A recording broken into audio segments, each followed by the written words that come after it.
जय बद्री विशाल। तो दोस्तों आज हम आपको लेकर जाने वाले हैं 4 धामों में से एक धाम बद्रीनाथ धाम। तो इस धाम की यात्रा में आप कैसे पहुंच सकते हैं, पूरी जानकारी के लिए बने रहे हमारे इस चैनल पर। दोस्तों अगर आप उत्तराखंड में कहीं भी घूमना चाहते हैं तो आपकी शुरुआत हमेशा देहरादून या हरिद्वार से ही होगी। तो हमारी शुरुआत भी बद्रीनाथ धाम की यात्रा हरिद्वार से ही होती है। हमारा सफ़र दिल्ली से शुरू होता है। करीब 5 घंटे में हम हरिद्वार पहुँच जाते हैं। माँ गंगा के पावन घाट हर की पौड़ी पर हम स्नान करते हैं एंड स्नान करने के बाद हम अपनी आगे की यात्रा शुरू करते हैं। सुबह अभी हम सब आ चुके हैं हर की पौड़ी के घाट पे और अब चल रहे हैं नहाने के लिए। गंगा में स्नान के बाद अब हम पूरी तरह से तैयार हैं आगे की यात्रा के लिए। दोस्तों अगर आप बद्रीनाथ धाम आ रहे हैं तो करीब 3 से 4 दिन मान के चले कि यहाँ पे आपको लगने वाले हैं। हरिद्वार से बद्रीनाथ का सफर करीब 320 किलोमीटर का है और इस सफर में आपको करीब 10 से 12 घंटे लग जाएंगे। दोस्तों मंदिर मई से लेकर नवंबर तक खुला रहता है। नवंबर के बाद मंदिर बंद कर दिया जाता है क्योंकि बहुत ज्यादा सर्दी हो रहे के कारण यहाँ पे काफी ज्यादा बर्फ पड़ती है। इस कारण मंदिर अप्रैल तक बंद रहता है, उसके बाद खोल दिया जाता है। आप बद्रीनाथ धाम यात्रा के लिए जब भी आए तो मई एंड में से लेकर जून एंड तक आ सकते हैं। इस बीच में भीड़ कम होती है। जुलाई के स्टार्टिंग में यहाँ बरसात चालू हो जाती है तो लैंडस्लाइडिंग का खतरा ज़्यादा बना रहता है। बाकी आप सितंबर अक्टूबर में भी आप यहाँ पे दर्शन कर सकते हैं। हरिद्वार से लेकर बद्रीनाथ धाम तक आपको बहुत सारे तीर्थ देखने को मिल जाएंगे। इन तीर्थों में आपको 5 प्रयागों के संगम देखने को मिल जाएंगे, जिसमें सबसे पहला तीर्थ आता है ऋषिकेश और उसके बाद आते हैं 5 प्रयाग। सबसे पहले आपको देव प्रयाग में भागीरथी, रुद्र प्रयाग में मंदाकिनी, कर्ण प्रयाग में पिंडार, नंद प्रयाग में नंदाकिनी, विष्णु प्रयाग में धौली गंगा, इन 5 प्रयागों के दर्शन इस यात्रा के दौरान हो जाएंगे। एक बात और दोस्तों, इन 5 नदियों का संगम अलकनंदा के साथ होता है, जिससे आगे चल के गंगा नदी बनती है। दोस्तों नेशनल हाईवे 58 और अलकनंदा नदी के साथ साथ आप इस सफर में इन तीर्थ स्थानों को भी विजिट करना ना भूलें। रुद्रप्रयाग में धारी देवी मंदिर, जोशीमठ में नरसिंह मंदिर, वो स्थान जहाँ हनुमान जी ने भीम का घमंड तोड़ा था, हनुमान चट्टी मंदिर, और पांडुकेश्वर में योग बद्री मंदिर, इसे पांडवों का जन्म स्थान भी कहा जाता है। और साथ ही पीपल कोटी मार्ग पर आपको अष्टाक्षरी क्षेत्रीय आश्रम देखने को मिल जाएगा। यहाँ पर आपको राम अनुजाचार्य जी की प्रतिमा के दर्शन होंगे, जो कि राम जी के छोटे भाई लक्ष्मण जी हैं। दोस्तों बद्रीनाथ धाम नर और नारायण पर्वतों के बीच में बसा हुआ है और मंदिर के ठीक सामने से बहती है अलकनंदा नदी। दोस्तों इसे 8वां बैकुंठ ऐसे ही नहीं कहा जाता। यहाँ की सुंदरता, खूबसूरत वादियाँ देखते ही बनती हैं। अब मैं आपको बता देता हूँ आप यहाँ कैसे पहुँच सकते हैं। अगर आप बाय एयर आ रहे हैं तो सबसे nearest airport jolly grant airport, जो कि है देहरादून में, यहाँ से आपको प्राइवेट टैक्सी आसानी से बद्रीनाथ तक के लिए मिल जाएंगी। और अगर आप बाय ट्रेन आ रहे हैं तो आपको हरिद्वार और ऋषिकेश तक ही ट्रेन पहुँचाएगी। उसके आगे आपको प्राइवेट टैक्सी और रोडवेज की बस मिल जाएगी। अगर आप पर्सनल टैक्सी करते हैं हरिद्वार से बद्रीनाथ और बद्रीनाथ से हरिद्वार तक रिटर्न के लिए तो आपको पर डे का 4 से 5 हज़ार रुपये टैक्सी वाले चार्ज करेंगे। यानी कि 3 दिन का आपका ट्रिप होता है तो 15,000 रुपये आपके मैक्सिमम लग जाएंगे। अगर आप बस से जाते हैं हरिद्वार से बद्रीनाथ तक के लिए तो आपका किराया 700 से 800 रुपये पर पर्सन लगने वाला है। ये किराया एक तरफ का होगा। और अगर आप पहाड़ों में बाइक चलाने के शौकीन हैं तो आप हरिद्वार या ऋषिकेश से बाइक रेंट पे ले सकते हैं, जिसका किराया 1000 से 1500 रुपये होता है। जैसे आप बाइक लेना चाहें उसके अकॉर्डिंग आपको पे करना पड़ेगा।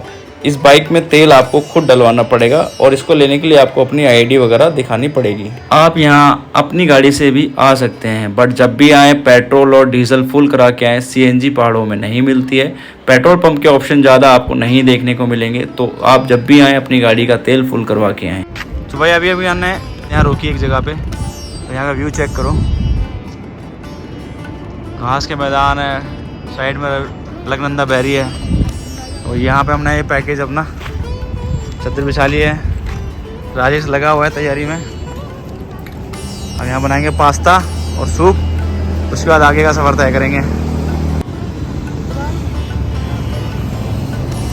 ना।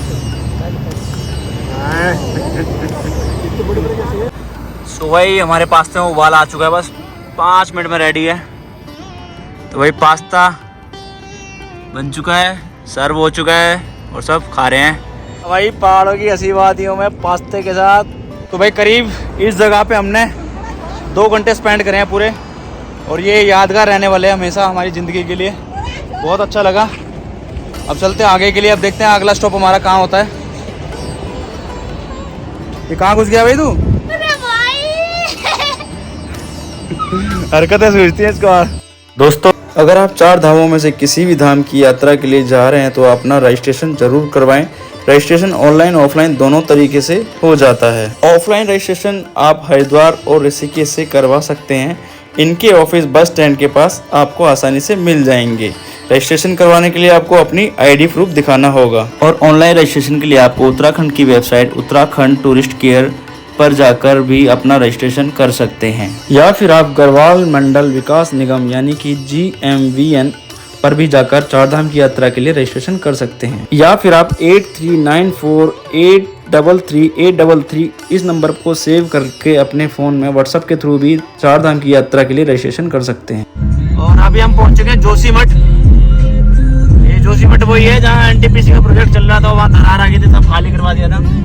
बट अभी फिलहाल तो यहाँ सब नॉर्मल है, ऐसी कोई दिक्कत लग नहीं रही है यहाँ पे। तो दोस्तों मंदिर में जाने से पहले मंदिर के बारे में थोड़ा सा उसका इतिहास जान लेते हैं। जोशीमठ, दोस्तों जोशीमठ को ज्योतिर्मठ भी कहा जाता है और यह उत्तराखंड के चमोली में स्थित है।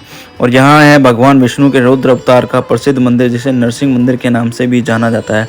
यह आपको बद्रीनाथ के मार्ग पर ही देखने को मिल जाए। दोस्तों इस मंदिर में भगवान नरसिंह की मूर्ति की स्थापना आदि शंकराचार्य जी ने की थी और मंदिर के ठीक सामने जगत गुरु आदि शंकराचार्य जी की शीतकालीन गद्दी भी विराजमान है। दोस्तों आप लोगों को एक बात और बता दूं, जब ठंड के समय में बद्रीनाथ मंदिर बंद कर दिया जाता है तो भगवान बद्रीनाथ की पूजा इसी मंदिर में की जाती है। उनकी शीतकालीन गद्दी यहीं पर विराजमान है और ये मंदिर करीब 1200 साल पुराना माना जाता है। दोस्तों भगवान विष्णु का चौथा अवतार नरसिंह के रूप में हुआ था। उन्होंने ये अवतार हिरण्यकश्यप के संहार और भक्त प्रहलाद की रक्षा के लिए धारण किया था और ऐसा माना जाता है भक्त प्रहलाद ने भगवान विष्णु के इस रौद्र अवतार को शांत करने के लिए इसी स्थान पर तपस्या भी की थी। तो दोस्तों ये है जगत गुरु आदि शंकराचार्य जी की शीतकालीन गद्दी। यहाँ पर वो आकर ठंड के समय में विराजमान होते थे और ठंड के समय में यहाँ पे अपना समय बिताते थे। सनातन धर्म में शंकराचार्य का पद सर्वोच्च माना जाता है। भारत में शंकराचार्य पद की स्थापना आदि शंकराचार्य ने ही की थी। आदि शंकराचार्य ने भारत में 4 मठों की स्थापना की थी। इन 4 मठों में उत्तर के बद्रिकाश्रम का ज्योतिर्मठ, दक्षिण का श्रृंगेरी मठ, पूर्व में जगन्नाथपुरी का गोवर्धन मठ और पश्चिम में द्वारका का शारदा मठ शामिल है। दोस्तों मान्यता है कि जोशीमठ के नरसिंह भगवान के दर्शन किए बिना भगवान बद्री की यात्रा पूरी नहीं मानी जाती, इसलिए इस मंदिर को नरसिंह बद्री भी कहा जाता है। मंदिर में भगवान नरसिंह की मूर्ति शालिग्राम से बनी है और ये 10 इंच की है और एक कमल के फूल पे विराजमान है और इस मूर्ति के पीछे एक रहस्यमयी कथा भी है, तो इसे ध्यान लगाकर सुनिए। इस मंदिर में भगवान नरसिंह की शांत मुद्रा में मूर्ति है, जिनकी दाएं हाथ की कलाई हर साल पतली होती जा रही है और एक दिन ये कलाई पूरी तरह से पतली होकर गिर जाएगी। उस दिन नर और नारायण नाम के पर्वत आपस में मिल जाएंगे और भगवान बद्रीनाथ के दर्शन बंद हो जाएंगे। तब जोशीमठ के तपोवन क्षेत्र में भविष्य बद्री में बद्रीनाथ के दर्शन होंगे। तो भैया हमने तो दर्शन कर लिए, अब आप भी फटाफट से आ जाइए दर्शन करने के लिए। तो चलिए चलते हैं अब आगे अपने अगले पड़ाव पर। सुबह फिलहाल अभी हमारा कारवा पहुंच चुका है विष्णुप्रयाग में, तो अभी चलते हैं विष्णुप्रयाग और नरसिंह मंदिर देखने के बाद जोशीमठ में जो है उससे हम 15 किलोमीटर चले होंगे और हम आ गए अब विष्णुप्रयाग। तो चलिए, ये फ़ायदा होता है अपनी गाड़ी से आने का कि कहीं भी रोको और कहीं भी रुको और नज़ारे लो और मज़े लो। तो चलते हैं विष्णुप्रयाग देखने। ATM वैन दिखाइए। और ये ATM वैन है, यहाँ पे आपको सुविधा मिल जाएगी ATM की, कैश निकालने की। चलती फिरती ATM वैन है। बाहर कुछ दुकानें हैं, जिससे आप कुछ खा पी सकते हैं। चलिए अब चलते हैं मंदिर के अंदर। ये मेन एंट्री है मंदिर की, यहाँ से। तो भाई इस साइड से मंदिर का व्यू कुछ इस तरीके से दिखता है। क्या वो धौली गंगा है और ये अलकनंदा है, दोनों का संगम हो रहा है और ये नज़ारे हैं यहाँ के खूबसूरत। चल रहे हैं मंदिर के अंदर विष्णुप्रयाग देखने के लिए, आ जाइए। दोस्तों इस मंदिर की स्थापना 1879 में इंदौर की महारानी अहिल्याबाई ने करवाई थी। इस मंदिर का आकार अष्टकोणीय है और माना जाता है भगवान विष्णु ने नारद की तपस्या से खुश होकर यहीं पर दर्शन दिए थे। दोस्तों आपको बता दूं, यहाँ से बद्रीनाथ की दूरी करीब 25 किलोमीटर की रह जाती है। 4 धाम के यात्री इस स्थान पर आकर स्नान करते हैं, उसके बाद आगे की यात्रा पूरी करते हैं। दोस्तों आपको एक बात और बता दूं, मंदिर में सीढ़ियों का एक रास्ता विष्णु कुंड की ओर जाता है। विष्णु कुंड में पवित्र संगम का जल गिरता है। दोस्तों विष्णुप्रयाग जो है जोशीमठ से करीब 15 किलोमीटर की दूरी पर है और ये NH 58 पर ही पड़ता है। और ये बाहर विराजमान है हमारे नंदी बाबा। रक्षित, हाँ कान में कुछ कहो इनके, यहाँ कहो कुछ कहो। जय करो, जय करो, जय। अब हम आपको दिखाने वाले हैं संगम, विष्णु प्रयाग संगम। मम्मी लेके आना जरा इसको।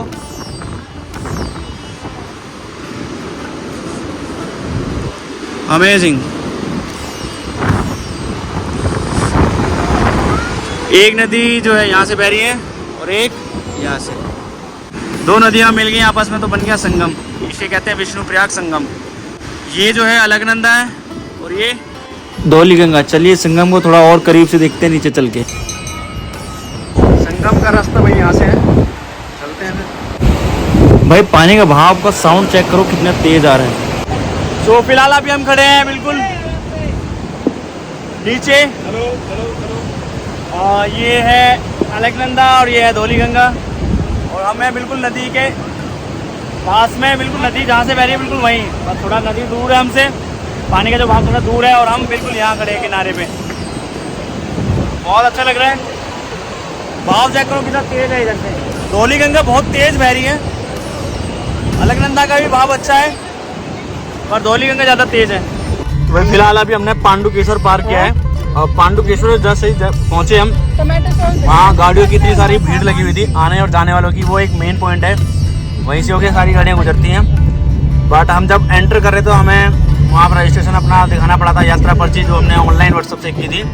और यहाँ पे गाड़ियों का भी कुछ टोल वोल करता है एंट्री का, वो सब करवाने के बाद हम पांडुकेश्वर पार कर चुके हैं। अब हम सीधा निकल रहे हैं बद्रीनाथ के लिए। बद्रीनाथ यहाँ से करीब 25 या 23 किलोमीटर है। सो फिलहाल भाई बद्रीनाथ से 2 किलोमीटर दूर है हम लोग और अभी चेन्नई एक्सप्रेस यहाँ खड़ी कर दी हमने बीच रास्ते में नज़ारे लेने के लिए। और नज़ारे चेक करो, बर्फ़ ही बर्फ़ है, ग्लेशियर है, पानी जमा हुआ पूरा। ये तो ये फोटो सेशन चल रहा है यहाँ पे। बड़े बड़े फिल्म स्टार आए हुए हैं, बड़े बड़े फोटोग्राफर आए हुए हैं। चले भाई अब बस 5 मिनट भाई 5। तो चलिए अब आपको पता लग गया कि आप यहाँ कैसे पहुँच सकते हैं। तो अब बात कर लेते हैं यहाँ पे कहाँ रुकना है, रूम्स का क्या किराया होने वाला है। अभी हमने हमें गाड़ी ऊपर रोड पे लगा दी है और हम लोग जा रहे हैं अभी रूम का पता करने। ठंड बहुत है भाई, क्योंकि ठंड यहाँ बहुत है क्योंकि पीछे का। सो फाइनली भाई अब ये एक सेवा संस्थान है, हमें 500 रुपये पर बेड के हिसाब से मिल गया है। अगर आप 4 बेड लोगे तो 2000 के, 5 लोगे तो 2500, 500 रुपये पर बेड के हिसाब से और एक फाउंडेशन के हिसाब से चलाया जा रहा है ये। ठीक है, काफ़ी चीप प्राइस है यहाँ पे बद्रीनाथ जैसे। और पीक सीज़न पे इतना सस्ता मिलना बहुत कम ही मिलते हैं ऐसे, तो हमें मिल गए किस्मत से। दोस्तों बद्रीनाथ धाम नेशनल हाईवे से डायरेक्ट कनेक्ट है, तो यहाँ पे सर्विस अच्छी मिल जाती है और चीज़ें आसानी से पहुँच जाती हैं क्योंकि रोड यहाँ पे डायरेक्ट कनेक्ट है। इसीलिए रूम्स, होटल एंड डॉर्मेट्री आपको आसानी से यहाँ मिल जाएंगे। अगर बात करें डॉर्मेट्री की तो डॉर्मेट्री आपको 150 से 250 रुपये पर पर्सन के हिसाब से मिल जाएगी। और अगर आप रूम लेना चाहते हैं तो रूम आपको 1000 से 2000 के बीच में पड़ने वाला है। अगर आप ग्रुप में आ रहे हैं तो पर पर्सन 500 रुपये पर बेड आपको पे करना पड़ेगा। आप रूम की बुकिंग ऑनलाइन भी कर सकते हैं GMVN की वेबसाइट पर जाकर। रूम लेने से पहले गीजर की जरूर पूछ ले अगर गर्म पानी के नहाने के शौकीन है तो। यहाँ पर आपको सस्ती धर्मशालाएं भी आसानी से मिल जाए। निकल रहे हैं तब उनके लिए स्नान करने के लिए। चलो भाई आ जाओ फटाफट से। दोस्तों एक बात और बता दूं, बद्रीनाथ 10,827 फीट की ऊंचाई पर है, तो यहाँ ठंड बहुत ज़्यादा होते हैं। तो आप किसी भी सीज़न में आएँ गर्म कपड़े ज़रूर साथ में लाएं।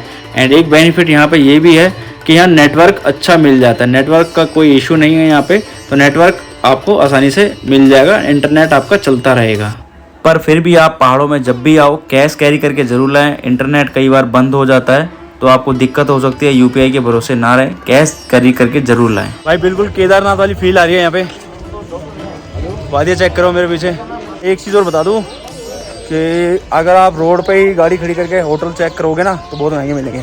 थोड़ा सा रोड से नीचे आओगे, अंदर की तरफ आओगे तो काफ़ी सस्ते में होटल मिल जाएंगे आपको, रूम्स काफ़ी सस्ते मिल जाएंगे। भाई खूबसूरती के मामले में ये जगह कम है। शुरुआत से लेकर एंड तक, मतलब आप जोशीमठ से और यहाँ तक आओगे ना, जोशीमठ से पहले से भी इतनी ज़बरदस्त है, इतने सारे झरने हैं रास्ते में कि आपका मन भरेगा ही नहीं देख के उनको। और झरने के साथ साथ में आपको ग्लेशियर भी मिल जाएंगे देखने को।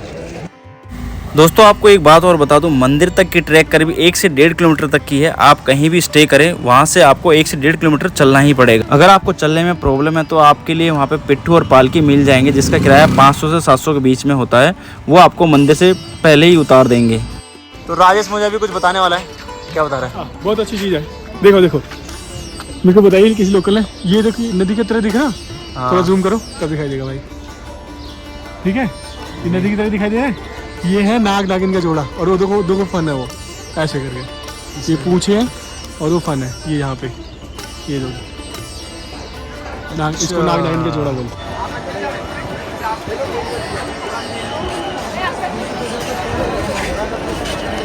तप्तकुंड का रास्ता भाई इधर से आ जाओ। ये बह रही है अलकनंदा नदी और हमारा बद्रीनाथ मंदिर। तो चलते हैं फिर। और ये लाइन लगी हुई है वह काफ़ी लंबी, अभी इस टाइम भी लाइन लगी हुई है। देखो ये टीन की शेड दिख रही है आपको, फिर लाइन लगी हुई है इसके अंदर भी। तो भाई अभी हम आ चुके हैं इस ब्रिज पे, अलकनंदा के ब्रिज पे, मार्केट पार करके। दोस्तों मैं अब आपको उन जगहों के बारे में बताने वाला हूं जो मंदिर के बहुत करीब है और जिन्हें आप दर्शन करने से पहले या बाद में विजिट करना ना भूलें। दोस्तों ये स्थान एकादशी गुफा के नाम से जाना जाता है और ये मंदिर माता एकादशी को समर्पित है। ये मंदिर आपको मेन मंदिर से पहले ही देखने को मिल जाएगा। अगर आप माता एकादशी को मानते तो यहाँ दर्शन जरूर करके आएं। दोस्तों इस जगह को लीला डूंगी नाम से जाना जाता है। प्रभु नारायण बालक के रूप में सबसे पहले यहीं प्रकट हुए थे और अपने चरण यहाँ रखे थे। दोस्तों इस स्थान को ब्रह्म कपाल शिला के नाम से जाना जाता है। भगवान शिव ने जब ब्रह्मा जी का 5वां सिर काटा था तो वह यही आके गिरा था। ब्रह्मदोष से बचने के लिए भगवान शिव को भगवान नारायण ने इसी स्थान पर आकर श्राद्ध करने के लिए कहा, तो भगवान शिव ने यहाँ पे आके पिंड दान किया। तो जब से इस स्थान पर पिंड दान किया जाता है। जो लोग पिंड दान करने में असमर्थ हैं वो यहाँ पे आके पिंड दान करें तो उन्हें बहुत लाभ मिलता है। मेन मंदिर के पीछे से करीब 2.5 किलोमीटर की ट्रैक करने के बाद एक जगह आती है जिसे चरण पादुका के नाम से जाना जाता है। भगवान नारायण ने यहाँ पर अपने वास्तविक स्वरूप में सबसे पहले कदम रखे थे। ये सभी स्थान आपको बद्रीनाथ धाम पहुँचने से पहले कुछ किलोमीटर पहले ही देखने को मिल जाएंगे, तो आप इन्हें विजिट करना ना भूलें। तो चलिए चलते हैं अब मंदिर के थोड़ा सा और करीब, जहाँ हमें देखने को मिलती है तप्त कुंड और नारद कुंड के बीच में सुंका आकार की एक शिला है जिसे नारद शिला के नाम से जाना जाता है। इसी शिला पर बैठकर नारद जी ने नारायण भक्ति सूत्र लिखा था। तो आप इस शिला के दर्शन जरूर करके आए। अब बात करते हैं नारद कुंड की। बद्रीनाथ मंदिर के बाईं ओर स्थित कुंड को गौरी शिला नामक एक आध्यात्मिक चट्टान से गर्म पानी मिलता है। इस कुंड का नाम नारद मुनि के नाम पर रखा गया है, जिनके बारे में माना जाता है कि उन्होंने इस स्थान पर नारद भक्ति सूत्र लिखा था। कुंड के गर्म पानी में औषधीय गुण होते हैं जो माना जाता है त्वचा के कई रोगों को ठीक कर देते हैं। तो आप इस कुंड में जरूर नहाएं। अब बात करते हैं तप्त कुंड की। दोस्तों तप्त कुंड बद्रीनाथ मंदिर के दाईं ओर स्थित है और इस कुंड में साल के 12 महीने गर्म पानी निकलता है जिसका तापमान करीब 45 डिग्री होता है और इस स्थान को अग्निदेव का निवास स्थान भी माना जाता है। इस कुंड का पानी गरुड़ शिला से निकलता है। दूसरी कथा के अनुसार इस कुंड का पानी भगवान शिव के कपाल से निकलता है जिसके कारण ये बहुत ज्यादा गर्म होता है। तो आप जब भी बद्रीनाथ धाम आए इस कुंड में स्नान करने के बाद ही भगवान विष्णु के दर्शन करें। महिलाओं और पुरुषों के लिए अलग अलग स्थान है नहाने के लिए। महिलाओं के लिए अलग स्थान बना रखा है नहाने के लिए और पुरुषों के लिए अलग स्थान। कुंड में नहाते समय कुछ नियम और बातों का ध्यान रखें। वहां गंदगी ना फैलाएं और साबुन का प्रयोग ना करें। स्नान करने के बाद मंदिर से ठीक पहले चंदन तिलक की सेवा निरंतर चलती रहती है, तो यहाँ पर जाकर चंदन तिलक अवश्य लगवाएं। इसके बाद आता है आदिकेश्वर मंदिर। ये वो स्थान है जहाँ भगवान भोलेनाथ और माता पार्वती को भगवान नारायण बालक के रूप में मिले थे। यहाँ पे माता पार्वती और भोले शंकर की भगवान नारायण के माता पिता के रूप में भी पूजा की जाती है। यहाँ पे भगवान नारायण के बचपन चरण चिन्ह मौजूद हैं बालक स्वरूप के। तो भैया भगवान नारायण के दर्शन करने के बाद यहाँ दर्शन जरूर करें, तभी आपके दर्शन पूर्ण माने जाएंगे। अभी हमने यहाँ से प्रसाद ले लिया है, तुलसी पात्र और जो प्रसाद चढ़ाया जाता है। अब चलते हैं ऊपर मंदिर में दर्शन करने के लिए। और हमने अपने बैग और जूते चप्पल सब यहीं रख दिए, आते वक्त यहाँ से ले लेंगे। चाहे रात हो चाहे सुबह हो, भीड़ में कमी नहीं है। यहाँ पे श्रद्धालुओं की कमी नहीं है, दर्शन करने वालों की कमी नहीं है। क्राउड चेक करो भाई, बहुत ज़्यादा क्राउड है, बहुत लंबी लाइन है।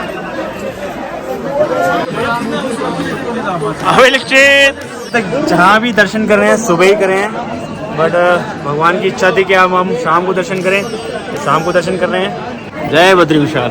करीब 1.5 किलोमीटर लंबी लाइन है पीछे हमारे, और अब मंदिर यहाँ से हमारे कम से कम 100 मीटर की दूरी पे है। हो जाएंगे दर्शन, क्योंकि मंदिर 10 बजे तक खुला रहता है। बद्रीनाथ मंदिर में दैनिक अनुष्ठान बहुत जल्दी लगभग 4:30 बजे महाअभिषेक और अभिषेक पूजा के साथ शुरू होता है और लगभग 8:30 से 9 बजे के शयन आरती के बाद समाप्त होता है। मंदिर आम जनता के लिए दर्शन हेतु सुबह 7 से 8 बजे के आसपास खुलता है और 1 बजे बंद हो जाता है। फिर यह शाम को 4 बजे खुलता है और रात 10 बजे तक दर्शन होते हैं इसमें। दोस्तों शास्त्रों में बद्रीनाथ को दूसरा बैकुंठ बताया है। एक बैकुंठ क्षीर सागर है जहाँ भगवान विष्णु निवास करते हैं, दूसरा भगवान विष्णु का निवास बद्रीनाथ बताया गया है। इस धाम के बारे में कहा जाता है कि यह कभी भगवान शिव का निवास स्थान था, लेकिन भगवान विष्णु ने इसे भगवान शिव से मांग लिया था। इस घटना के बाद माता पार्वती और भगवान शिव केदारनाथ में जाकर बस गए थे। इसके पीछे की कथा कुछ इस प्रकार है। जब भगवान विष्णु को जन कल्याण के उद्धार के लिए एक ऐसे स्थान की जरूरत थी जो बिल्कुल बद्रीनाथ जैसा हो। जब भगवान विष्णु की नज़र इस स्थान पर पड़ी तब उन्होंने देखा कि यहाँ भगवान शिव का वास है और भगवान शिव अपने निवास स्थान को इतनी आसानी से नहीं छोड़ेंगे। और फिर लीलाधर ने एक लीला रची और बालक के रूप में वहाँ पे जोर जोर से रोने लगे। बालक के रोने की आवाज़ सुनकर माँ पार्वती और भोले बाबा मंदिर से बाहर आए। भोले बाबा तो बालक को देख के समझ गए कि ये लीलाधर हैं और यहाँ आने का उनका क्या उद्देश्य है। पर भैया माँ पार्वती तो एक माँ है, बालक को कैसे रोते देख सकती थी।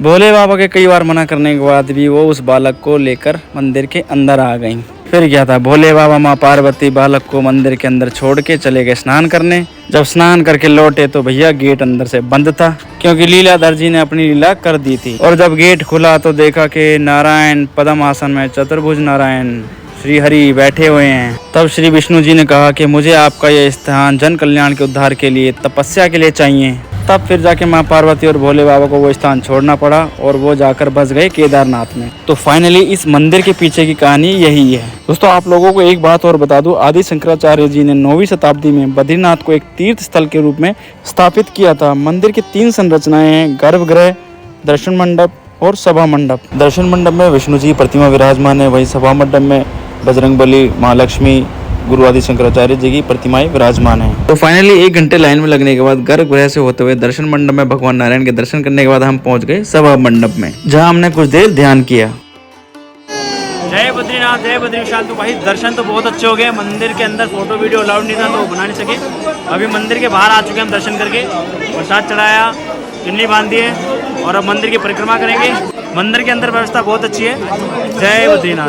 दर्शन करने के बाद अब हम सबको लग गई थी भूख। हम सीधा पहुंच गए एक ढाबे पर खाना खाने के लिए। तो चलिए अब बात कर लेते हैं यहाँ पे खाने के क्या क्या ऑप्शन अवेलेबल हैं। अगर आप चाइनीज और फास्ट फूड खाने के शौकीन हैं तो आपको निराश होने की जरूरत नहीं है, यहाँ पे आसानी से मिल जाएगा। और अगर आप अपने बजट के हिसाब से खाना चाहते हैं तो यहाँ पे आपको 150 से 200 रुपये के बीच में थाली मिल जाएगी, जिसमें आपको रोटी, चावल, दाल, सब्जी, सलाद ये दिया जाएगा। और बाकी बहुत सारे ऑप्शन हैं यहाँ पर खाने के, आप अपनी जेब के हिसाब से यहाँ पे खर्च कर सकते हैं खाने के लिए। तो गाइस वीडियो कैसा लगा कमेंट करके जरूर बताएं और इस जानकारी को अपने दोस्तों के साथ शेयर जरूर करें और चैनल को सब्सक्राइब करें ताकि नए नए वीडियोस हम अपलोड करते रहें। तो थैंक यू सो मच। जय बद्रीनाथ, जय बद्री विशाल।